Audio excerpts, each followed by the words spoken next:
primary elections in New Hampshire for delegates to the Democratic and Republican national conventions find candidates and campaign managers pulling no punches. Everyone is in there pitching in an endeavor to gauge the mood of the American people. This is the first real popularity test for the favorites, and Senator Robert A. Taft comes to New Hampshire to make his bid.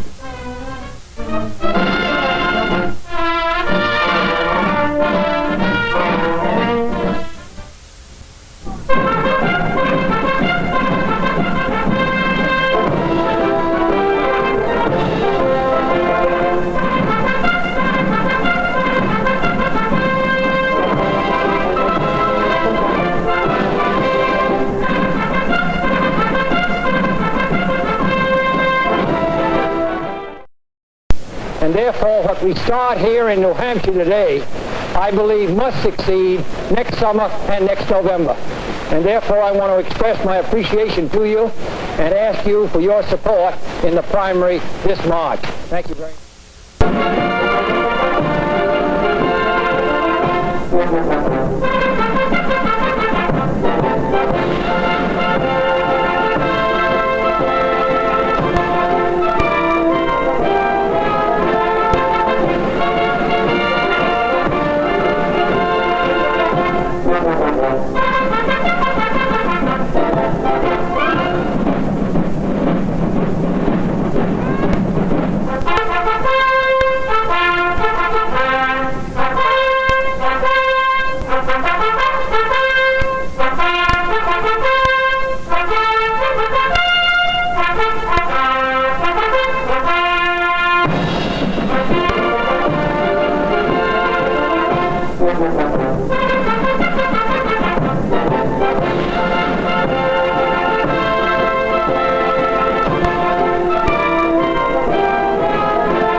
The Library and Archives of New Hampshire's political tradition commissioned a study to determine what the impact of the primary was on the state.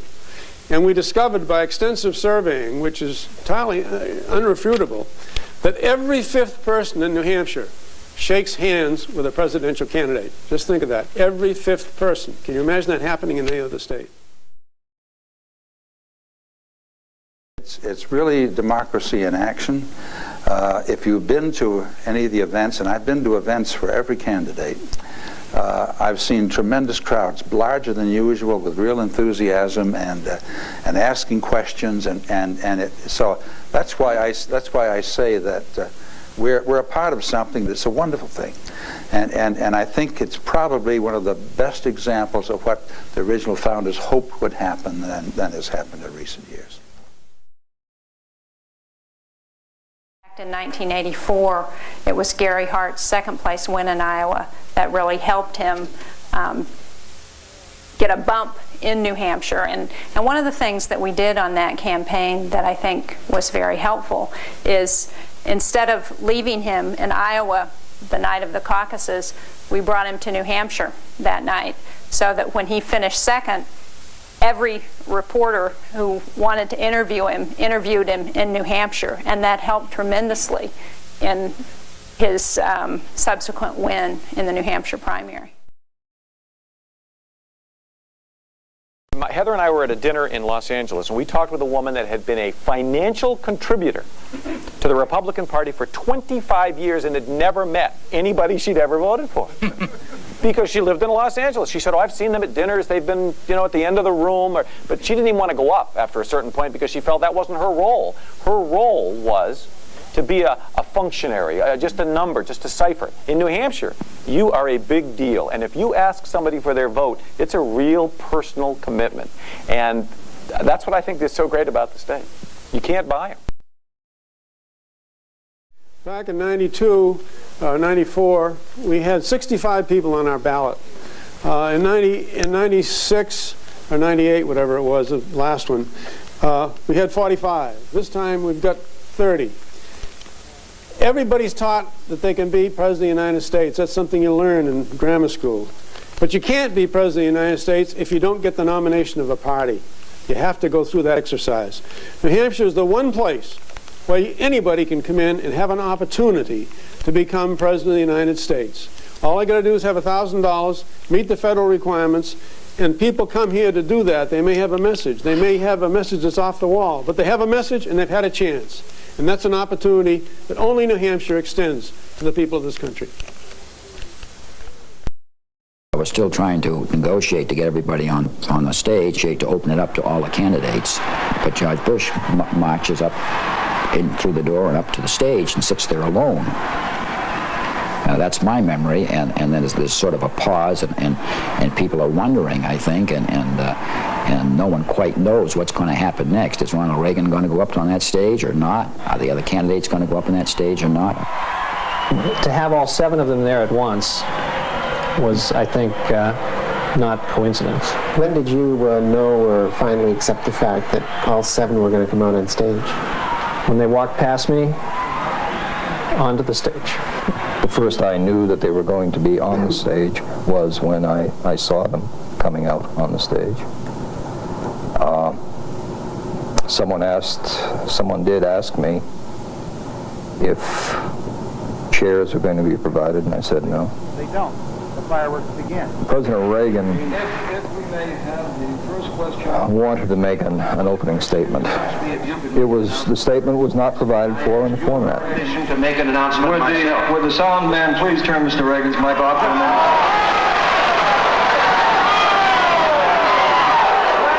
Is this on? Mr. Green, would you turn that microphone off? You asked for me if you would... I am paying for this microphone, Mr. George Bush is a thorough gentleman, and we'd all agree with that.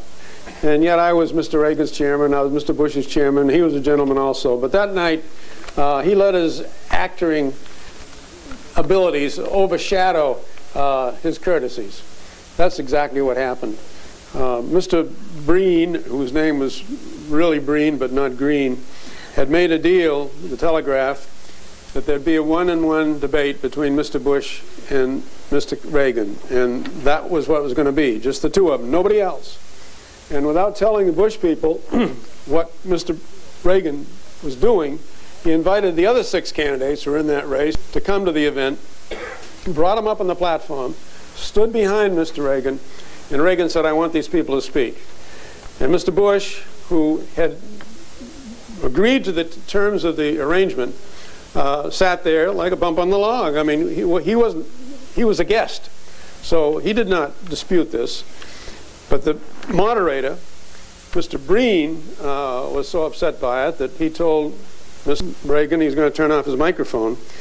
And Mr. Reagan, being an actor and being able to jump on the moment, made history by saying, "I paid for this microphone, Mr. Green." And in fact, he had paid for it. The Reagan people wanted the debate, so they paid for it. And that's what happened. But the story has been twisted so much that it made Mr. Bush look like he was the bad bunny, and really he wasn't. He was being a gentleman. He was behaving himself. And Mr. Reagan went beyond what I thought was a proper position for him to take under those circumstances.